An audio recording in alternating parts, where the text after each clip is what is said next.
તો આ તરફ સુરત ભાજપના કોર્પોરેટરની ડોરમેટ્રી સીલ કરવામાં આવી છે। મહત્વનું છે કે દિનેશ પુરોહિતની 116 બેડની ડોરમેટ્રી સીલ કરાઈ છે।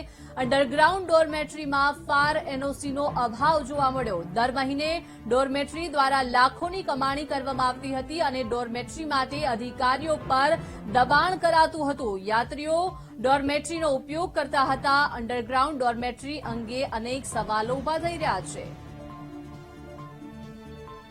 તો આ ડોરમેટ્રીમાં એનઓસીનો અભાવ હતો।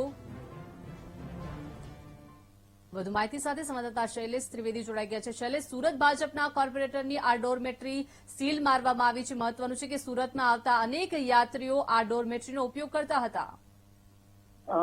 રાજકોટ ગેમિંગ ઝોનની ઘટના બાદ હવે સુરત ફાયર બ્રિગેડ દ્વારા અને સુરત મહાનગરપાલિકા દ્વારા સઘન ચેકિંગ હાથ ધરવામાં આવ્યું છે। તેમાં ખાસ જે એનઓસીનો મુદ્દો છે, ફાયર સેફટીનો મુદ્દો છે, એને લઈને દરરોજ અનેક અસંખ્ય મિલકતો સીલ કરવામાં આવી રહી છે। તેમાં આજે જે સ્ટેશન વિસ્તારમાં પુરોહિત ડોરમેટ્રી કરીને જે એક હોટેલ કમ ડોરમેટ્રી આવેલી છે, જે ભાજપના કોર્પોરેટર દિનેશ રાજ પુરોહિતની હોવાનું કહેવાય છે અને તેને સીલ મારી દેવામાં આવ્યું છે। ભાજપના કોર્પોરેટરની ડોરમેટ્રીમાં ફાયર સેફટીના અને એનઓસીનો અભાવ હોવાનું સામે આવ્યું છે। જોકે કોઈ પણ દબાણને વશ થયા વગર મનપાના અધિકારીઓએ આ ડોરમેટ્રી હાલ તો સીલ મારી દીધી છે। જી આભાર શૈલેષ વિગત આપવા બદલ।